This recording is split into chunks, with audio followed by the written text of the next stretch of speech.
जाने और रहनुमाई करते हुए हिसाब करवाया है। चल हमारी दुआ नेकी तक भी पहुँच सकते हो, नेकी की हकीकत तक हमारे रसाई नहीं हो सकती है, नेकी की आपके मंजिल और इत्तिहाद वापसी दर्जे तक तुम नहीं जा सकते हो जब तक कि हत्ता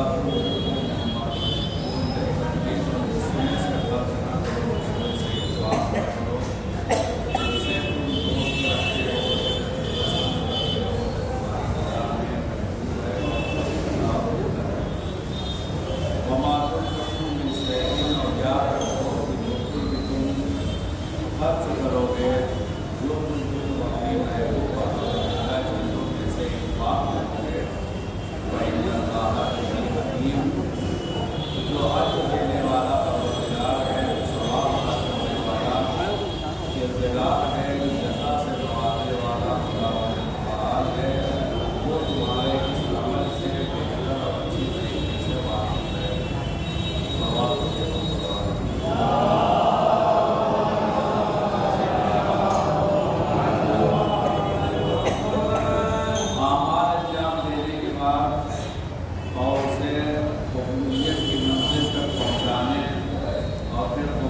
की मंजिल तक पहुँचाने के बाद उसे वाकई रखना, ये 3-4 मरहले हैं, तब जाके इंसान आखिरत में किसी अजर व सवाब का, किसी जज़ा का मुस्तहक़ करार पाता है। सबसे पहला मरहला तो ये होता है कि इंसान को कार खैर की तौफीक मिल जाए।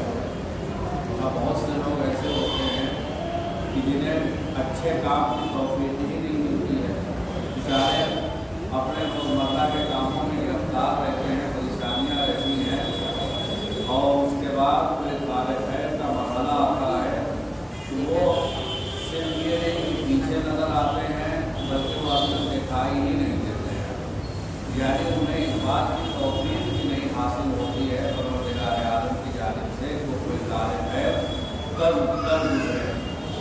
दूसरा मरहला ये होता है कि हमने खुदावंद आलम की तौफीक से कोई अच्छा काम कर लिया और उस अच्छे काम के बाद उसको मंजिल कबूलियत तक पहुँचाने की भी फिक्र होनी चाहिए कि वो बारगाह इलाही में कबूल हो जाए, उसकी दरगाह में मकबूल हो जाए।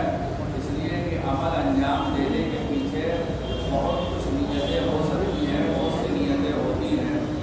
कभी नीयत बिल्लाहियत होती है, कभी नीयत जो है लोगों की तारीफ होती है, कभी नीयत दिखावा होता है, कभी नीयत सुनावा होता है।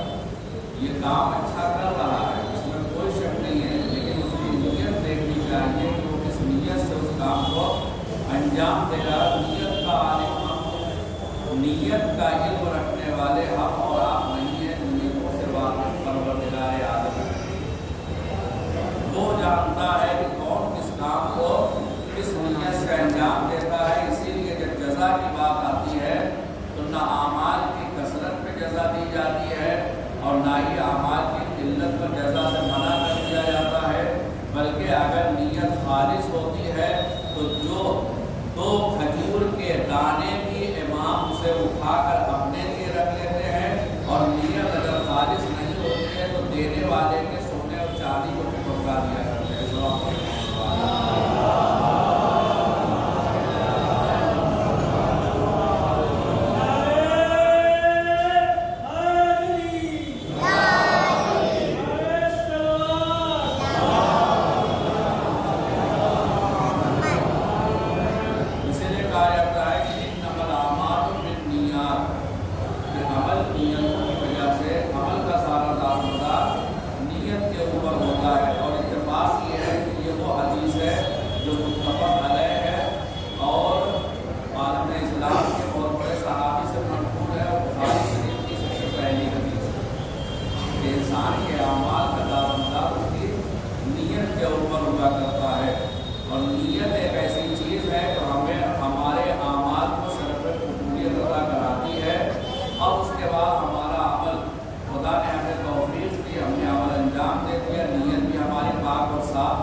और वो अमल कबूलियत की मंजिल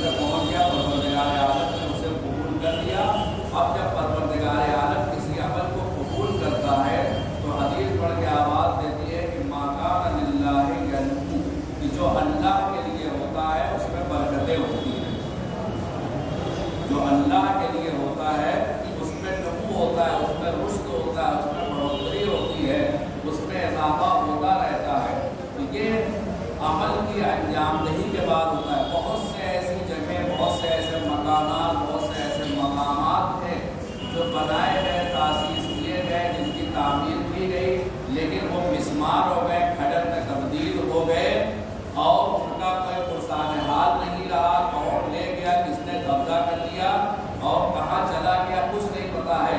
لیکن ایک مسجد بنانے والے نے اللہ کے لیے بنائی، کل یہ چھوٹی سی مسجد تھی، آج دیکھیں کتنی ترقی کر کے کتنی بڑی مسجد۔ یہ اللہ کے لیے انسان نے وقت دیا تھا، اللہ کے لیے تو خدا نے اس میں ترقی دی۔ یہ ہوتا ہے مادی اعتبار اور معنوی اعتبار سے بھی انسان دیکھے تو بہت سے ایسے کاربار خیر ہے جو ہمارے بزرگوں نے شروع کیے تھے، وہ چھوٹے پیمانے پہ شروع کیا تھا لیکن اللہ کے لیے تھا، لہذا پروردگار عالم نے اس کام میں اتنی وسعت دے دی کہ اب وہ ایک محلے اور ایک شہر کا جو ہے وہ کام نہیں رہ گیا، بلکہ عالمی پیمانے پہ اس کی شہرت ہو گئی اور عالمی پیمانے پہ اس کو ذکر کیا جاتا ہے، اس کا تذکرہ کیا جاتا ہے۔ بہت دور جانے کی ضرورت نہیں ہے، آپ ہی کے انجمن کا اور آپ نے شہر بنارسی کا تذکرہ کر لیں۔ مرحوم خدا قریب رحمت کرے جناب انور بنارسی صاحب،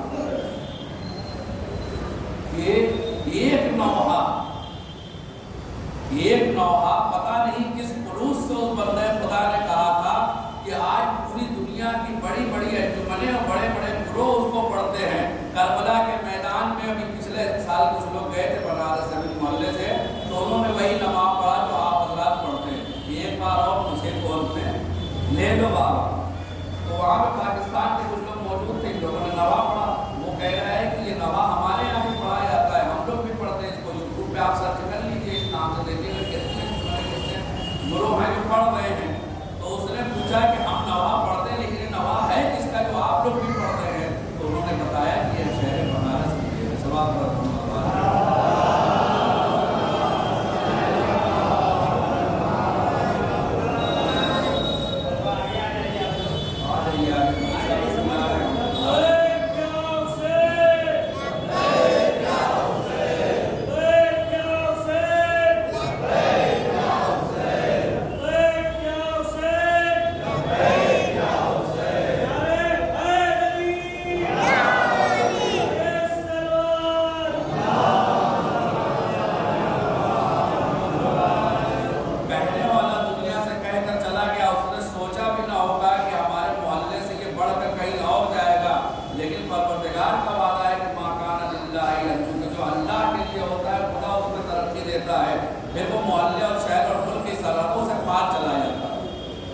اب یہی فکر ہونے چاہیے کہ اگر امام حسین علیہ السلام کے لیے کوئی خلوص کے ساتھ ایک نوحہ کہتا ہے تو وہ عالمی شکل اختیار کر لیتا ہے۔ اب اگر کچھ خود امام حسین علیہ السلام اپنی قربانی خدا کی راہ میں پیش کر دیں تو یہ قربانی کسی ایک صدی کی قربانی نہیں ہوتی ہے، کسی ایک علاقے کی قربانی نہیں ہوتی ہے، بلکہ اس کی برکتیں دنیا والے بھی حاصل کرتے ہیں، اس کی برکتیں آسمان والے بھی حاصل کرتے ہیں، اس کی برکتیں ہر صدی کے لوگ حاصل کرتے ہیں۔ اب اس زمانے میں کوئی چیز ڈھکی اور چھپی نہیں ہے کہ امام حسین علیہ السلام کی اس قربانی دنیا کے کس گوشے میں موجود ہے۔ صرف عالم تشیع نہیں ہے جو امام کے غم میں مغموم ہے اور امام کی قربانی پر شکریہ کا نذرانہ پیش کر رہا ہے، بلکہ کائنات کا ہر بیدار ضمیر انسان ہے جو آج امام حسین علیہ السلام کی یاد منا رہا ہے اور یاد منانے کو اپنے لیے فخر اور شرف سمجھتا ہے۔ آپ حضرات نے سنا ہوگا، میں نے بھی بیان کیا ہے کہ گرو نانک کے ایک شاگرد نے ان سے کہا کہ آپ کیوں حسین کا غم مناتے ہیں؟ حسین کو ہمارے مذہب کا دھرم کیا ہے، آپ کیوں غم مناتے ہیں، آپ کیوں شوق مناتے ہیں؟ تو ایک مرتبہ انہوں نے کہا کہ جاؤ اپنی بہن سے شادی کر دو، اپنی محرم سے جا کر شادی کر دو۔ تو اس نے مرتبہ جواب دیا یہ ضمیر گوارا نہیں کرتا ہے، تو انہوں نے پلٹ کر جواب دیا کہ جس ضمیر کی تم بات کر رہے ہو اسے زندہ رکھنے والے کو حسین ابن علی کہتے ہیں۔ ورنہ یزید نے تو کوئی کسر نہیں چھوڑی تھی، جہاں پہ وہ لوگوں کو قتل کر رہا تھا، بندر باز تھا، سگ باز تھا، وہیں پہ اس کے ہم معارف کا پاس و لحاظ بھی نہیں تھا کہ بہن کا رتبہ کیا ہوتا ہے، پھوپھی کا مرتبہ کیا ہوتا ہے۔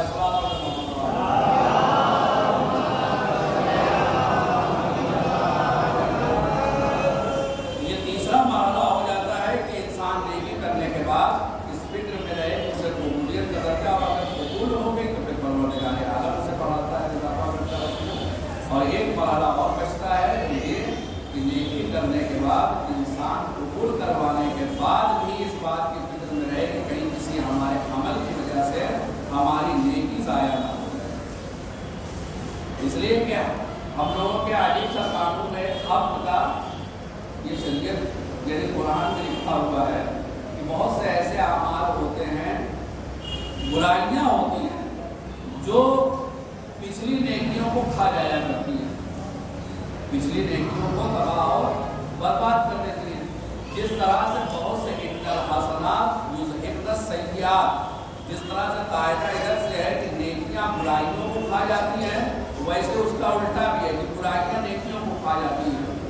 تو نیکی اسی وقت کہی جائے گی جب انسان اسے عمل انجام سے قبول ہو جائے اور پروردگار کی بارگاہ میں مقبول ہو گئی۔ اب وہ بلکہ نیکی، اب اس نیکی کی ذمہ داری یہ ہوتی ہے انسان کی اس نیکی کی حفاظت کرے اور محفوظ رکھے تاکہ کل اس کے کام آ سکے۔ ورنہ جہاں قرآن مجید ہے، نمونے اس کے بہت سے بیان کیے گئے ہیں، قرآن مجید میں بھی اس کا ذکر ہے کہ انسان برائی کرتا ہے نیکی چلی جاتی ہے۔ اب ایک بلغ باورا ہے جو جناب موسیٰ علیہ السلام کے زمانے میں ہے، بہت بڑا عبادت گزار ہے، قرآن میں سورہ اعراف میں اس کا تذکرہ ہے کہ خداوند عالم نے اسے اس کی عبادتوں کی بنا پہ، اس کی ریاضتوں کی بنا پہ اور ایک مرتبہ دیا تھا اسے کہ وہ تعبیر خواب بھی جانتا تھا اور مستجاب الدعویٰ بھی تھا۔ مستجاب الدعویٰ یعنی اگر کسی کے لیے دعا کر دیتا تھا تو اس کی دعا قبول ہو جاتی تھی اس کے حق میں۔ تو خداوند عالم نے اتنا بڑا رتبہ اور منزلت دی، لیکن اتفاق سے اس کے ذہن میں یہ سوال ہو گیا، شیطان نے سوال کر دیا کہ جیسے تم اللہ کے بندے ہو ویسے جناب موسیٰ بھی اللہ کے بندے ہیں۔ میں نے اس کے ذہن میں یہ آ گیا کہ ہم اور موسیٰ برابر ہیں۔ اب جب برابری کا تصور پیدا ہو گیا، پھر وہیں سے نیکیاں چھننا شروع ہو گئی۔ ایک تصور نے اس کو وہاں اللہ کے پہنچا دیا کہ جو اللہ کی بارگاہ میں جب ہاتھوں کو اٹھا دیتا تھا اپنے لیے نہیں دوسروں کے لیے تو اس کی دعا قبول ہو جاتی تھی۔ اتنا مقبول بندہ اور اتنا بڑا اللہ کے نزدیک اتنا قربت رکھنے والا، اب جب اس منزل پہ بندے خدا کے مقابلے میں، نبی خدا، ولی خدا کے مقابلے میں آیا تو اب قرآن مجید اس کی مثال کسی عام جانور سے نہیں دیتا ہے بلکہ کہتا ہے مثلہ کا مثل الکلب، کہ اس شخص کی مثال اب کتے جیسی ہے۔ اب اس کی مثال کیا ہے؟ کتے جیسی ہے۔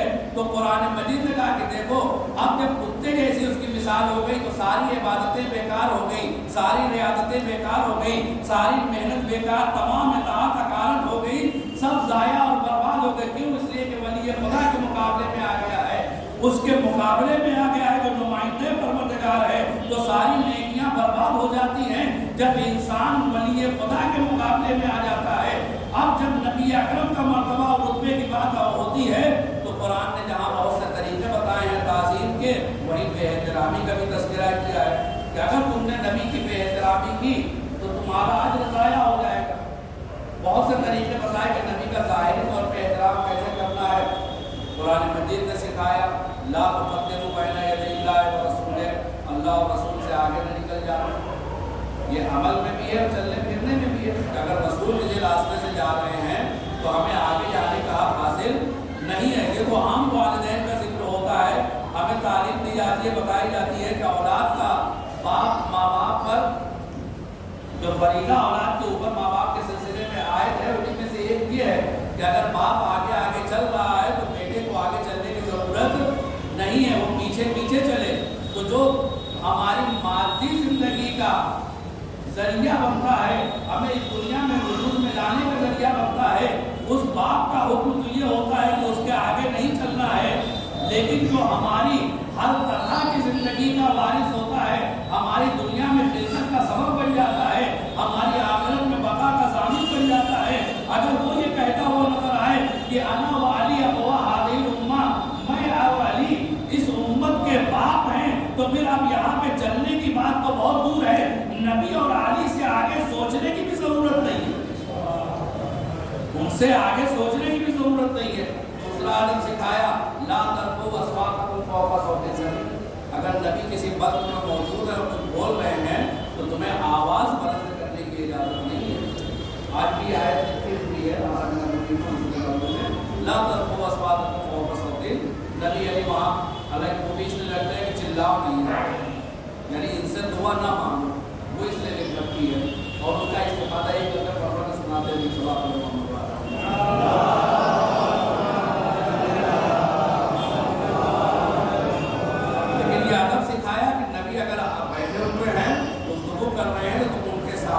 चिल्ला नहीं सकते हो, शोर नहीं बजा सकते हो, क्या आवाज़ नहीं बुलंद कर सकते हो।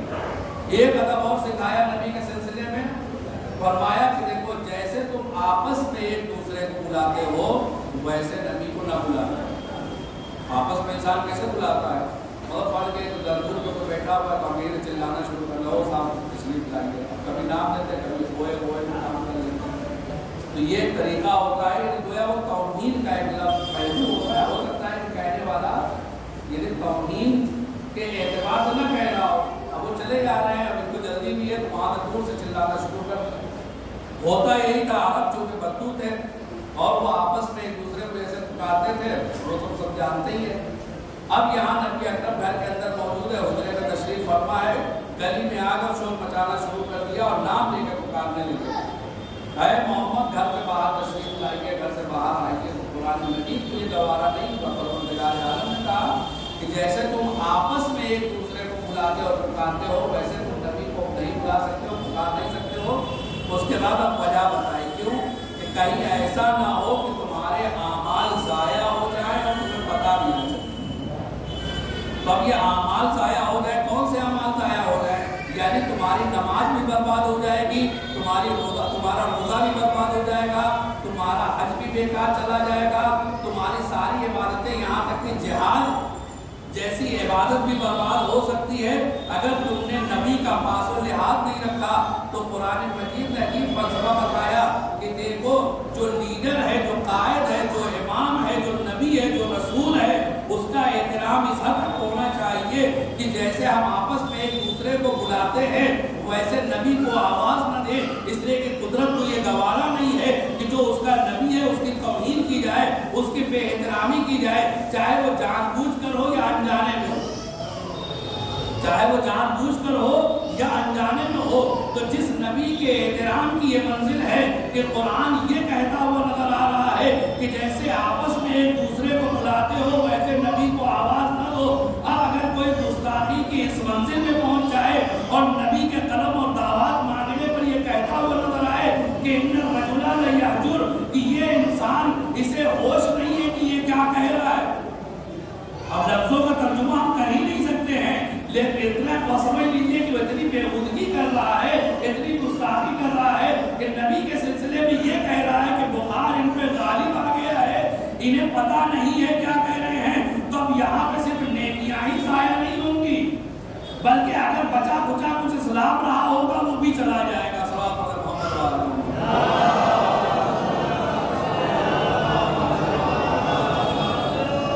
तो जगह जगह पे नेकियों का हवाला दिया जाता और नेकियों को बाकी रखने का जिक्र किया जाता ताकि इंसान के काम है। इसलिए देखिए आखिर में कुछ काम आने वाला नहीं है, यही इंसान की नेकियां हैं। माँ मुक़द्दमून लिअन्फुसिकुम खैरन, कि जो भी तुम खैर अंजाम दोगे तजिदूहु इंदल्लाहि मग़फ़िरा, उसे खुदा के परवरदिगार की बारगाह में हासिल पाओ, वो वहाँ पे मौजूद रहेगा। और आयत बार बार आपकी खिदमत में पढ़ी जाती है, मैं यामल मिस्काल ज़र्रतिन खैरन यरा व यामल मिस्काल ज़र्रतिन शर्रन यरा, कि इंसान छोटी सी नेकी करेगा वो भी उसे दिखाई देगी आखिरत में, और छोटी सी बुराई भी करेगा वो भी उसे नजर आएगी। जो भी अमल इंसान अंजाम देगा वो जाने वाला और ज़ाया बर्बाद होने वाला नहीं है। बस फर्क ये होता है कि बुराई वो होती है कि एक की एक ही लिखी जाती है, लेकिन नेकी है कि कम से कम 10 लिखी जाती है। कम से कम एक नेकी का बदला 10 गुना होता है। ये तो कुरान मजीद की आयत है, मन जाअ बिल हसनति फलहु अशरु अमसालिहा, कि जो एक नेकी बजा लाएगा उसके लिए 10 अजर है, 10 नेकी है। और फर्ज कीजिए आप इस वक्त एक मजलिस में शरीक नहीं है, अगर परवरदिगार को सवाब देने की बात आएगी तो कम से कम इस एक मजलिस का सवाब 10 मजलिस की शक्ल में देगा। ये तो होगी कम से कम की बात, लेकिन ज्यादा से ज्यादा की बात क्या होती है, तो कुरान मजीद ने उसको भी बयान किया कि कुछ नेकियां वो होती हैं जो 100 गुना हो जाती हैं, कुछ नेकियां वो होती हैं जो 700 गुना हो जाती हैं, कुछ नेकियां वो होती हैं कि 700 गुना के बाद भी परवरदिगार आलम इरशाद फरमाता है युज़ाइफ़ु लिमन यशा, कि परवरदिगार उसको भी डबल कर देता है। अब 7 का 14 कर देता है। अब उसके बाद भी क्या, अब ये 7 के बाद 14 के बाद क्या नेकियों के बढ़ने का सिलसिला खत्म हो गया? क्या नहीं, اس کے بعد بھی خداوند عالم فرماتا ہے کہ خدا جس کو چاہتا ہے بے شمار رزق عطا کر دیتا ہے، یعنی اس کی نیکیوں میں بے شمار اضافہ کر دیتا ہے۔ اب یہ صرف اضافے ہی کی منزل میں نہیں رہتا ہے، بلکہ جو برائیاں کی تھی یہ نیکیاں وہ ہوتی ہیں جو ان برائیوں کو ختم کر دیا کرتی ہیں۔ صلی اللہ علیہ وسلم۔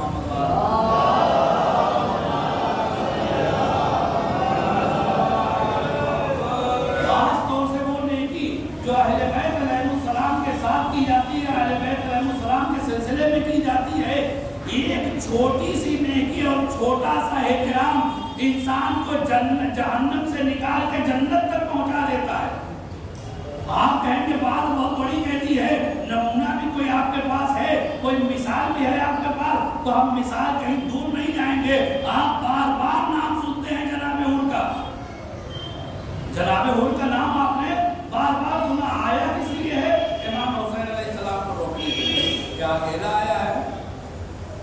نہیں، ہزار لشکر، ہزار آدمیوں کا لشکر لے کے آیا ہے۔ وہ بھی ایسے ہزار آدمی نہیں کہ حور اس زمانے کا، اس علاقے کا سب سے بڑا بہادر ہے، تو سمجھ لیجیے کہ لشکر بھی کیسا ہوگا۔ جیسا کمانڈر ہوتا ہے لشکر بھی اسے ویسے ہی پکڑایا جاتا ہے۔ صلی اللہ علیہ وسلم۔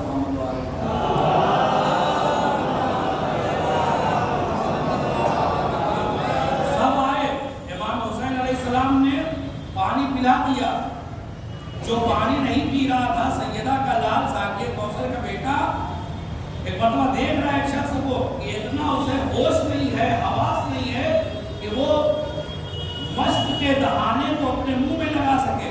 امام نے سب کو حکم دیا کہ پانی پلا دو، کچھ خود سے پی رہے ہیں، کچھ کو اصحاب امام حسین علیہ السلام پلا رہے ہیں، لیکن امام بیٹھے ایک مقام پہ یہ منظر دیکھ رہے ہیں کہ اسے ہوش نہیں ہے، اسے حواس نہیں ہے، اتنا زیادہ پیاس سے مدہوش ہو چکا ہے، کوئی خیال نہیں کہ پانی زمین پہ گر رہا ہے یا منہ میں جا رہا ہے۔ جب یہ منظر امام حسین علیہ السلام نے دیکھا تو خود اٹھتے ہیں اور مشکیدے کو لیتے ہیں، اس کے دہن میں اس کا جو ہے وہ منہ اس کے دہن میں لگاتے ہیں، وہ پانی پیتا ہے۔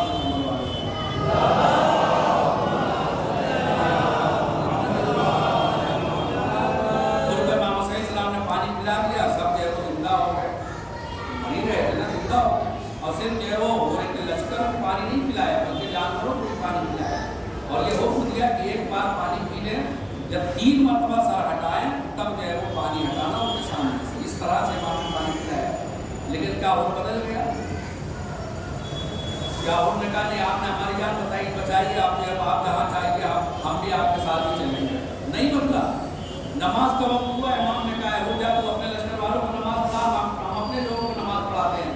تو نے ہاتھوں کو چھوڑ دیا اور کہا کہ آپ موجود ہیں، آپ نماز پڑھائیے، ہم بھی پڑھے گا، مانے چلے گئے آپ چلے ٹھیک ہے۔ اتنے حد تک تو امام کو مان رہا تھا، یہ فرزند رسول ہیں، ہم سے بہتر امام جماعت ہے، اس سے زیادہ نہیں مان رہا۔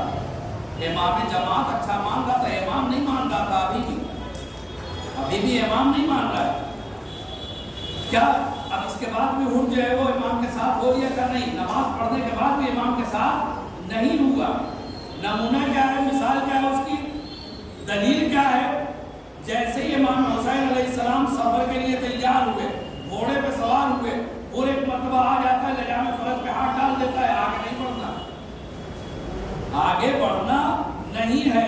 یعنی امام کے پیچھے نماز بھی پڑھ چکا ہے، امام کو بہتر اور افضل بھی مان چکا ہے، امام جماعت کی حد تک ہی صحیح، لیکن اپنے فریضے کو یاد کر رہا ہے کہ ہمیں کسی ڈیوٹی پہ لگایا گیا ہے۔ وہ ڈیوٹی کیا ہے کہ امام کو کوفے میں داخل ہونے نہیں دیا جائے گا۔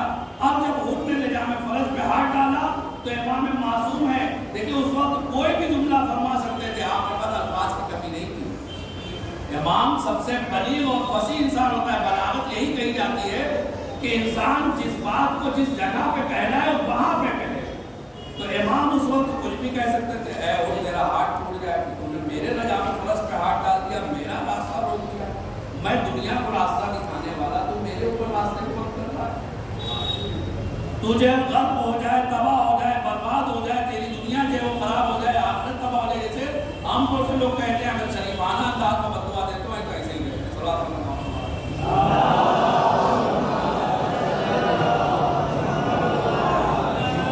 لیکن امام سوچ رہے کہ یہ تمام چیزیں صرف حضور کی ذات تک محدود رہ جائے گی، اگر ہم کوئی بھی کلمہ اپنی زبان پہ جاری کریں گے تو حضور پہ کوئی اثر ہونے والا نہیں ہے، لہذا نباز کائنات نے ایک ایسی لفظ کا انتخاب انتخاب کیا کہ ان کو اس کی ماں کی یاد دلائی تاکہ اسے پتا چلے کہ میں کیا ہوں، تاکہ اس کے ذہن میں یہ تو آئے کہ میں سیدہ کا لال ہوں۔ جیسے ہی امام حسین علیہ السلام نے کہا کہ اے حر تیری ماں تیرے سوگ میں بیٹھے، ایک مرتبہ حر چاہتا ہے کہ وہ ایسے ہی جواب دے، لیکن اب جو لہجہ بدل جاتا ہے، وہ یہ کہتا ہوا نظر آتا ہے کہ اے مولا اے حسین، عرب کا کوئی بھی آدمی اگر یہ جملہ مجھ کو کہتا تو میں پلٹ کر وہی جواب دیتا جو آپ نے کہا ہے، لیکن ہم آپ کو جواب کیسے دیں کہ آپ کی ماں سیدہ ہے، آپ کی ماں فاطمہ الزہرا ہیں، آپ کی ماں بنت رسول ہیں، ہم ان کی شان میں گستاخی نہیں کرتے۔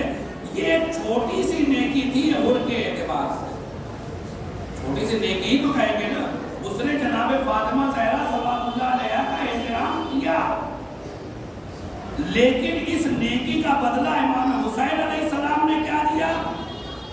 امام حسین علیہ السلام نے جو جہنم میں جانے کے لیے تیار تھا، سارے مقدمات خود اپنے ہاتھوں سے فراہم کر چکا تھا، جب ایک مرتبہ شب عاشور آتی ہے تو اب حسین کو، حسین کے بچوں کی صدائے اعلیٰ سننے کے بعد وہ یہی کہتا ہوا نظر آتا ہے کہ اب میں اپنے آپ کو جنت اور جہنم کے درمیان دیکھ رہا ہوں، لہذا میں جہنم میں نہیں جانا چاہتا ہوں، میں جنت کا راستہ اختیار کروں گا۔ صلوات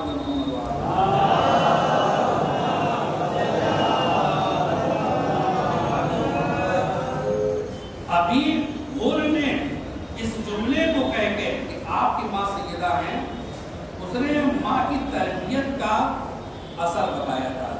اگر ماں کی تربیت غلط نہیں ہوتی تو پھر امام حسین علیہ السلام کے ساتھ وہ گستاخی کرتا جیسے سننے اس سے پہلے بھگوان نے بھی کی، تو امام نے آپ سے کی ماں کے کردار کا حوالہ دیا تھا، اللہ سرکار تو مجھے قتل کرے گا، یہ ولی تجھے مارے گا، تو وہاں پہ ماں کے کردار کا حوالہ دیا کہ یہ مروان جو اس منزل پہ پہنچا ہے تو اپنے تو اعمال کی وجہ سے، دوسرے ماں کے کردار کی وجہ سے پہنچا ہے۔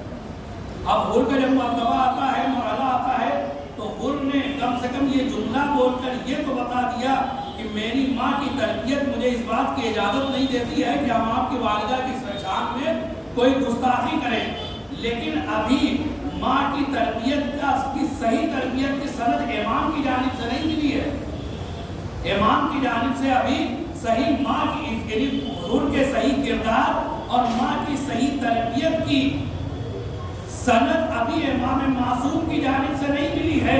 امام معصوم کی جانب سے کم ماں کی صحیح تربیت کی سند ملتی ہے جب ایک مرتبہ حر زمین کربلا پہ آتے ہیں، آواز دیتے ہیں مولا مدد کے لیے آئیے، امام حسین علیہ السلام ان کے نیم جان بدن پہ پہنچتے ہیں، وہی جملہ کہتے ہوئے نظر آتے ہیں۔ اب یہاں پہ امام ہے جو ماں کی تربیت کی صحیح تربیت کی سند دیتے ہوئے نظر آتے ہیں، کیا ہے حر تو بھی صحیح ہے اور تیری ماں نے تیری صحیح تربیت بھی کی ہے، یعنی وہ بھی پاک دامن اور پاک کردار ہے، تو امام نے وہاں پہ بھی ماں کا ہی حوالہ دیا، کیا ہے حر تیری ماں نے تیرا کتنا اچھا نام رکھا تھا کہ تو دنیا میں بھی آزاد ہے، آخرت میں بھی آزاد ہے۔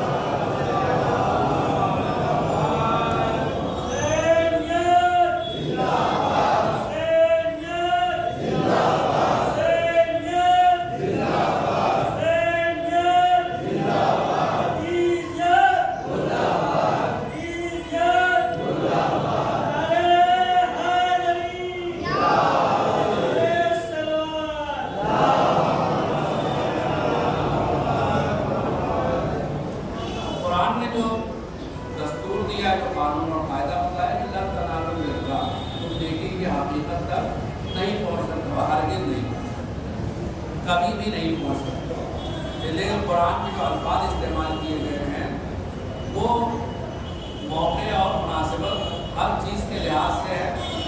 یہ جو لفظ لن آیا ہے، لن تنالو، اس کا مطلب یہ ہوتا ہے کہ کبھی نہیں دیکھو، کبھی نہیں پہنچ سکتے ہو، ورنہ عربی زبان میں نفی کے لیے لا بھی استعمال ہوتا ہے، یعنی کسی بات کے انکار کرنے کے لیے، منع کرنے کے لیے، نفی کرنے کے لیے لفظ لا بھی ہے، لفظ ما بھی ہے۔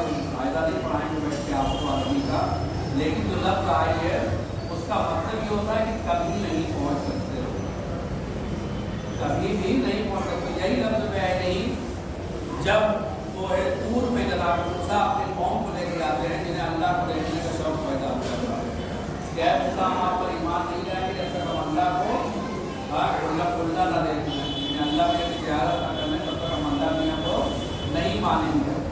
अब गए जनाब मूसा लेकर कोई और परवरदिगार से दुआ कि आप बुलाए लेने के आए हैं 70 लोगों को जो बड़े पढ़े लिखे हैं, आप इबादत गुजार हैं, समझदार हैं, जिन्हें हुए चुने हुए हैं।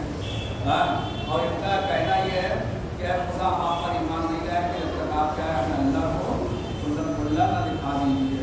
उधर से आवाज़ आती है लन तरानी, तो मुझे हरगिज़ और कभी भी नहीं देख पाओगे। तो अभी यहाँ पर कुरान मजीद कह रहा है वही लफ्ज़ इस्तेमाल कर लन तरानी कहता, तुम नेकी की हकीकत तक पहुँच ही नहीं सकते हो जब तक उसमें से इन्फाक न करो, उसमें से खर्च न करो जो तुम्हें पसंदीदा हो। देखिए जब हमें ज़रूरत नहीं है किसी चीज़ की तो हम किसी को दे दें, इसमें कुर्बानी नहीं है, इसमें कुर्बानी कोई नहीं होती है। जैसे बहुत से लोग होते हैं घर में सामान रखा हुआ है, कोई ज़रूरत नहीं है, कोई मांगने आया दे दिया, हमें ज़रूरत नहीं है।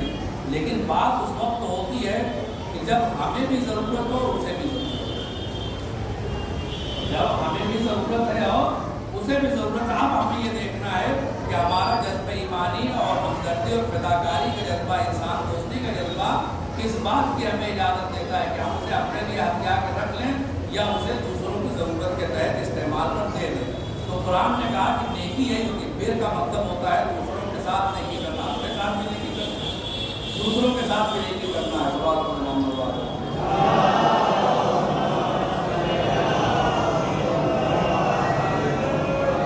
अरबी ज़बान में नेकी के लिए बहुत से अल्फाज इस्तेमाल होते हैं, लेकिन बिर एक ऐसी नेकी होती है, बिर और खैर, खैर भी एक लफ्ज़ है जो नेकी के लिए इस्तेमाल होता है और बिर भी एक लफ्ज़ है जो नेकी के लिए इस्तेमाल होता है। लेकिन अरबी ज़बान के एतबार से दोनों का फ़र्क ये है कि खैर उस नेकी को कहते हैं कि इसमें क़ल्ब इरादे का होना ज़रूरी नहीं है।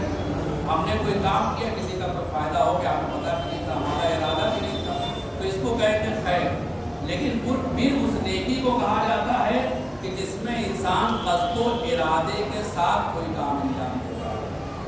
यानी ये नहीं कि नेकी सिर्फ जो नेकी करवा, बल्कि इस इरादे से कि दूसरे का इसमें फ़ायदा हो जाए।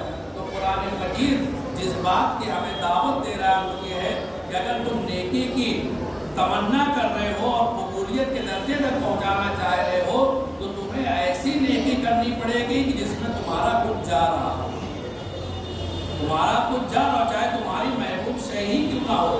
तो अगर अब वो भी कुरान मजीद ये नहीं कहा है कि जो तुम्हें महबूब है वो सब का सब कुर्बान कर दो, बल्कि का कुछ मिम्मा तो एक बोल, यानी जिसे तुम दोस्त रखते हो उसमें से कुछ दे दो।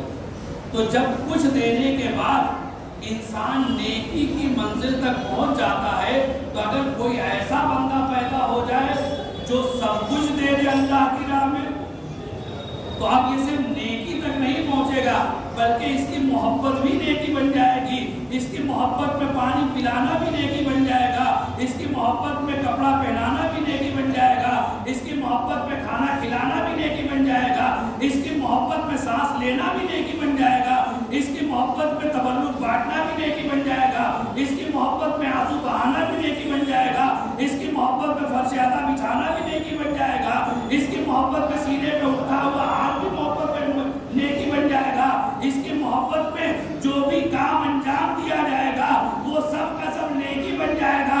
मैंने लफ्जों को अभी बयान किया था कि इसकी मोहब्बत में सांस लेना भी नेकी बन जाएगा, सांस लेना भी नेकी और हंसना और तस्बीह बन जाएगा। इमाम जाफर सादिक अलैहिस्सलाम ने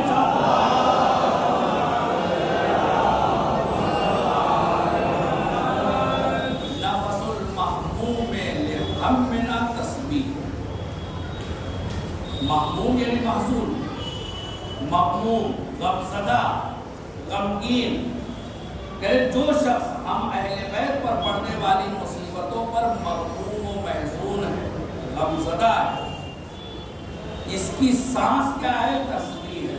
तस्बीह का मतलब समझते हैं, यानी सुभान अल्लाह कहते।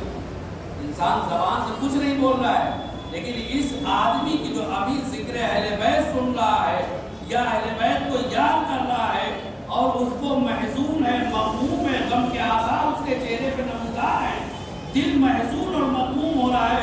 अब जो ये सांस ले रहा है उसका सांस लेना भी तस्बीह का सवाल है।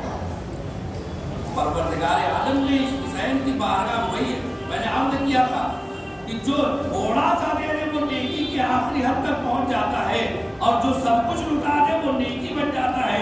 इसीलिए अब इमाम हुसैन अलैहिस्सलाम का एक लक़ब बन जाता है कि ये नेकूकारों के वालिद हैं।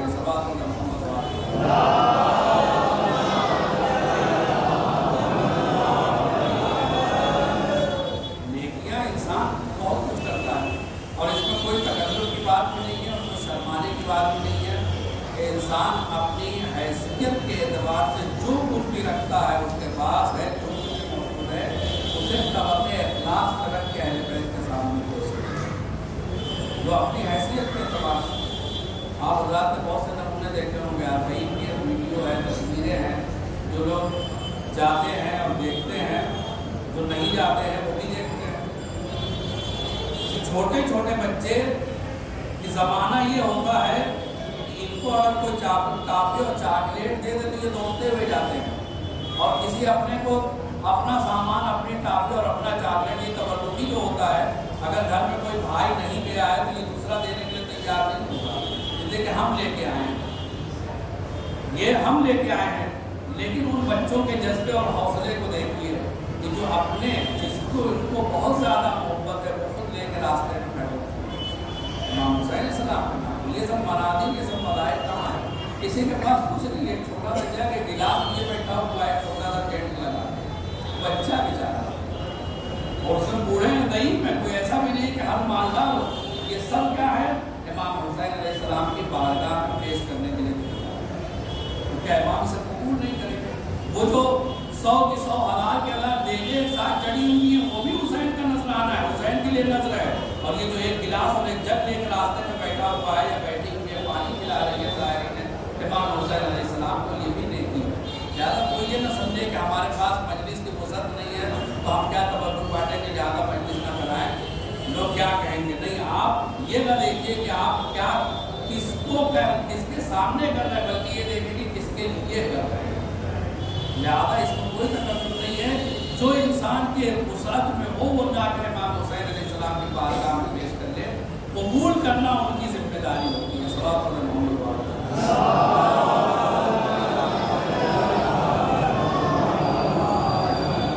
देने वाले बहुत कुछ देते। जब ये आयत नाज़िल, एक सहाबी रसूल है जो रसूल के पहलू में बैठे, उसमें बहुत मालदार बहुत करवाता है, मदीने में बाग, खजूर का बेहतरीन बाग, और वो भी बाग ऐसा कि इसके नीचे नहरें जारी हैं और इतना साफ वो पाक पानी कि उस बाग में रसूल खुदा सल्लल्लाहु अलैहि वसल्लम का भी बड़ा दिल लगता था।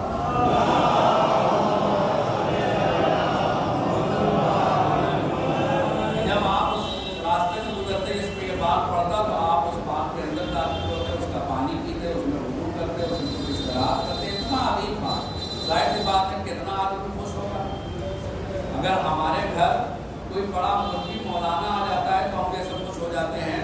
अगर 2-4 मरतबा आ गया तो हम कहें भैया हुआ तो उनका तो हमारे आना जाना है, बहुत करीबी है उनके यहाँ, जैसे होता है लोग करते हैं।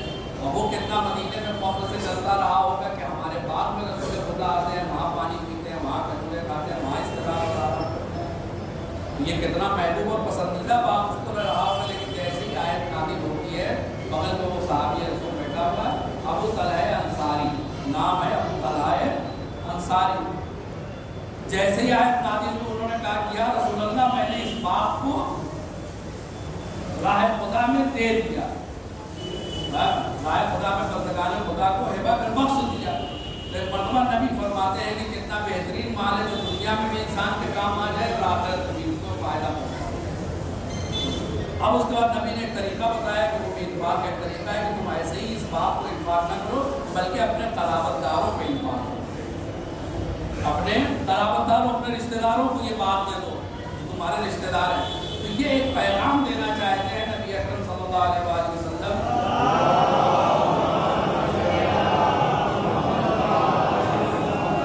क्या पार्टीबाजी सिखा रहे हैं, अक़रबा परवरी सिखा रहे हैं कि खानदान और कबीले वालों का ख्याल रखना, दूसरों को जो है वो ख्याल न रखना? नहीं, एक तरीका बता रहे हैं कि हर कोई पहले दूर वालों को देखने से पहले अपने वालों को देखे कि अगर कोई हमारे यहाँ मजबूर और मोहताज हमारा रिश्तेदार है तो हम दूर वालों पे खर्च बाद में करें, पहले इसका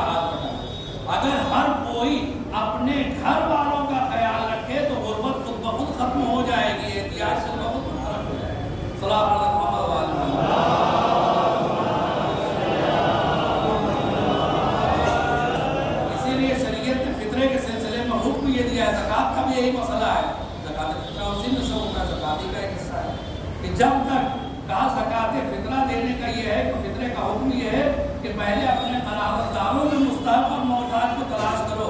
अगर तुम्हारे क़राबतदारों में कोई मुस्ताहिक़ और मोहताज न मिले तब जाकर दूसरों को। तो क्यों औलवियत दी गई है? इसलिए कि हर कोई अपने क़राबतदारों का ख्याल रखेगा तो हर कोई जो मालदार और साहिब हैसियत बनता हुआ नजर आएगा, फिर कोई किसी के सामने हाथ नहीं फैलाएगा।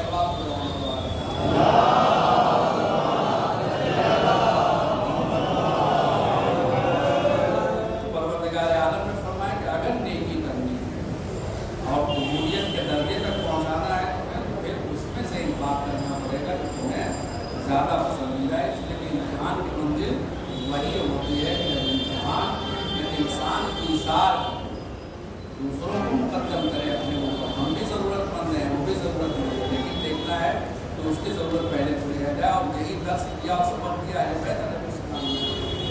वो 3 दिन के भूखे हैं, रोज़ा रख रहे हैं, फ़कीर आ जाता है, यतीम आ जाता है, असीर आ जाता है, मिस्कीन आ जाता है, तो अब ये नहीं कि 2 रोटियाँ दे दी, 3 अपने लिए बचा ली, ऐसा तो नहीं हुआ ना।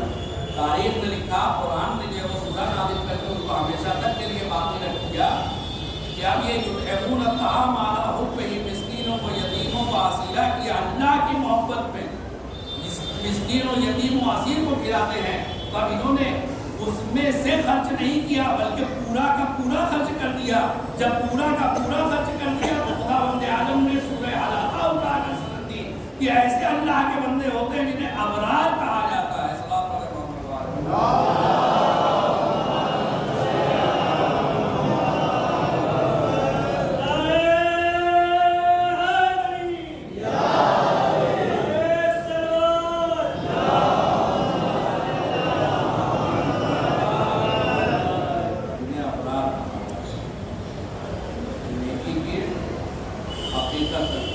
पहुँचने के लिए हर नेकी के ऊपर एक नेकी होती है, हर ताल्लुक़ की समझना यहाँ तक कि इंसान आए खुदा में खत्म हो जाए। अब इससे बड़ी कोई नेकी, अब इससे बड़ी ना कोई नेकी है ना इससे बड़ी कोई नेकी करने वाला है। इमाम हुसैन अलैहिस्सलाम ने फरमाया था कि इंसान को मरना तो है ही है, मौत लिख दी गई है और वो मरेगा। अब चाहे बिस्तर में मरे या जब वो किसी और जगह मरे, चाहे वो तभी मौत मरे या लाए खुदा में काम आके मरे। इमाम ने फरमाया कि कितना अच्छा है कि इंसान लाए खुदा में काम। और यही वो पैगाम था जब इमाम हुसैन अलैहिस्सलाम मक्के से चले हैं कूफे की जानिब और फिर करबला की जानिब रवाना होते हैं। वहाँ आप मक्के से चलते हैं कि हम जा रहे हैं कूफे की जानिब, ऐलान कर दिया आपने, हज को उम्र से बदला और उसके बाद मक्के से रवाना हो गए। तो तारीख ने बताया कि जब मैं बकीर है तो इमाम हुसैन अलैहिस्सलाम के साथ लग गया कि हम भी आपके साथ चलेंगे। क्यों? इसलिए आप कूफे जा रहे हैं, कूफे जाएंगे लड़ाई होगी, जंग होगी, उसके बाद आप जब हाकिम बन जाएंगे हम लोगों को भी कुछ मिलेगा। लेकिन इमाम ने फरमाया कि यहाँ दुनिया नहीं मिलने वाली। मनकान जो शहादत का दर्जा चाहता है, जो अपना पूरे जिगर बहाना चाहता है, जो जान देना चाहता है, वो हमारे साथ चले। हर एक को जाने की ज़रूरत नहीं। अब तारीख ने बताया कि जान देने, ये तो माल के पीछे लगे हुए थे, जब जान देने की बात आई अब इमाम हुसैन अलैहिस्सलाम के वो असहाब बचे जो खालिस थे, जिन्हें इमाम हुसैन अलैहिस्सलाम ने चुनकर। दोस्त की बहुत अहमियत होती है, बहुत बड़ा मर्तबा होता है, सादिक बहुत बड़ी क़ुव्वत और ताकत होते हैं, महबूब और पसंदीदा होते हैं। जब इमाम हुसैन अलैहिस्सलाम ने ये ऐलान किया कि जो कुर्बानी हमारी राह में देना चाहता है वो हमारे साथ चले। अब जो इमाम के साथ आ रहे हैं वो इमाम पर अपनी जान कुर्बान करने वाले हैं, इमाम पर अपनी जान निसार करने वाले हैं। तो मामूली इंसान नहीं है, लेकिन इन सब को इमाम हुसैन अलैहिस्सलाम मैदान करबला में लेकर आते हैं। और जब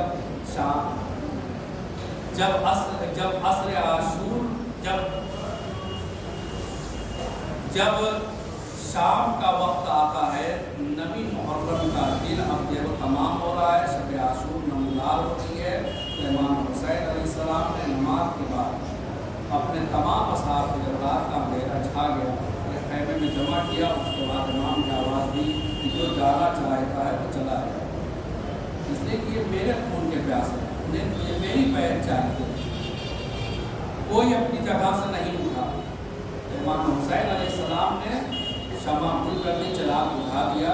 देखो अगर कोई शर्म महसूस करता है कि चला जाएगा तो मैं देख लूँगा, तो अब जब मैं चलाक उठा देता हूँ, जिसको चला जाना हो रात की तारीकी के अंधेरे में चला जाए, और रात के अंधेरे में चला जाए, तारीकी में चला जाए, लेकिन तब भी कोई नहीं उठा। जब क्षमा जलाई गई तो देखा कि सब सारे परवाने अपनी जगह मौजूद है, कोई नहीं गया है।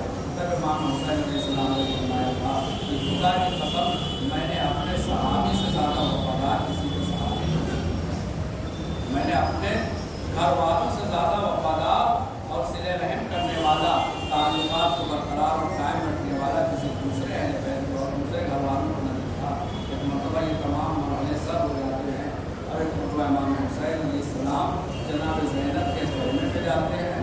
जनाब ज़ैनब हैं जो अपने माजाए से गुफ्तगू कर रही हैं, उस गुफ्तगू के दरमियान ये भी बात आ जाती है कि मौला भैया कि आपने अपने असहाब और साथियों का इम्तिहान ले लिया है, कहीं ऐसा ना हो कि दश्ते करबला में हमको अकेला छोड़ के चले जाएँ।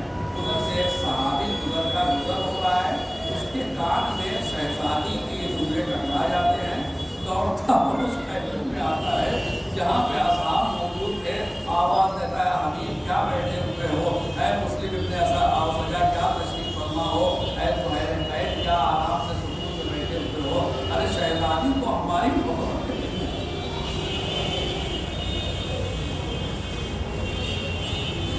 शहजादी को हमारी वफादारी पे भरोसा नहीं, चलो उन्हें अपनी वफादारी का भरोसा दिलाते हैं। एक मरतबा तारीख बताती है, अरे तमाम सहाबी अब अहले बैत के घर वाले भी बनी हाशिम के आना चाहते हैं। एक मरतबा साहब बनी हाशिम को रोक देते हैं, अरे मौला दादो आप किनारे देखिए कि हमारा शहजादी का मसला है, आपकी वफादारी, आप घर वाले हैं, आपकी वफादारी में तो एतबार है, हमारी वफादारी पे अरे हमारी शहजादी को भरोसा नहीं है। एक मरतबा वो आते हैं और तलवार को अपनी गर्दनों पे रख के कहते हैं, ऐ शहजादी ये गुलाम हाजिर है, एक इशारा कीजिए, हम अपने हाथों से अपनी गर्दन काट के आपके कदमों पे रख देंगे।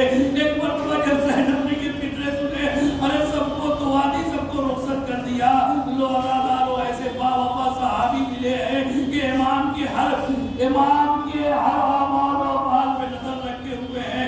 रात की तारीकी है, जब तमाम हर तरफ सन्नाटा छा गया, एक मरतबा एक सहाबी ने देखा कि इमाम हुसैन अलैहिस्सलाम रात की तारीकी में उधर जा रहे हैं जिधर फौज यजीद है, मक्तल की तरफ जा रहे हैं, मैदान की तरफ जा रहे हैं। एक मरतबा इमाम को आगे आगे जाते देखते हुए सहाबी पीछे पीछे लग लिया कि कहीं ऐसा ना हो कि इमाम को कोई गजंद पहुंच जाए, इमाम पर कोई हमलावर हो जाए। लेकिन इतनी हिम्मत नहीं है कि इमाम के करीब चला जाता। तारीख ने बताया कि जनाब नाफे इब्ने हिलाल इमाम के पीछे पीछे चले जा रहे हैं। जब इमाम ने नाफे के आने की आहट महसूस की तो मुड़ कर देखा, कहा है नाफे आओ, आ रहे हो मेरे साथ तो आ जाओ, लेकिन क्यों चले आ रहे हो। एक मरतबा नाफे ने हाथों को जोड़ दिया, मौला गुस्ताखी माफ कीजिएगा, लेकिन जब मैंने देखा कि आप अकेले मैदान की तरफ जा रहे हैं तो मुझे गवारा नहीं हुआ कि आप अकेले जाए, मैं पीछे से आपकी हिफाजत के लिए लग लिया। मैं आवाज दूंगा, है नाफे आज रात की तारीकी में अपने मौला की हिफाजत के लिए निकल पड़े हो, अरे जरा से आसूर आ जाओ, हुसैन आवाज दे रहे हैं क्या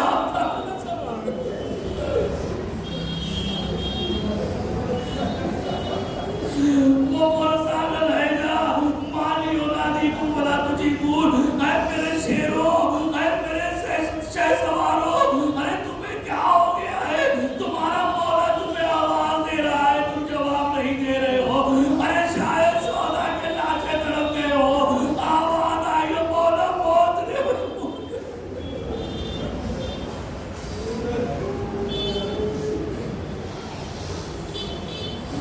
इमाम ने नाफे को साथ में लिया, आगे बढ़ते चले जा रहे हैं। ऐ नाफे आ गए हो तो आओ, मैं तुम्हें वो मकामात दिखा रहा हूँ जहाँ पर हमारे दिल के टुकड़े कुर्बान होंगे। ऐ नाफे वो जगह देखो वहाँ मेरा कासिम पामार होगा, ऐ नाफे वो जगह देखो वहाँ मेरे बच्चे, मेरे लाल अली अकबर के सीने पे पर्ची लगेगी। वो फुरात का किनारा देखो, वहाँ पे मेरा भाई 32 साल का बराबर का भाई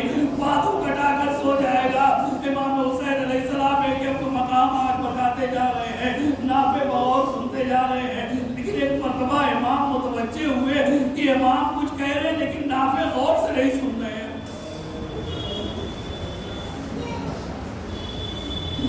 امام باتیں بیان کرتے جا رہے ہیں لیکن نافع بغور نہیں سن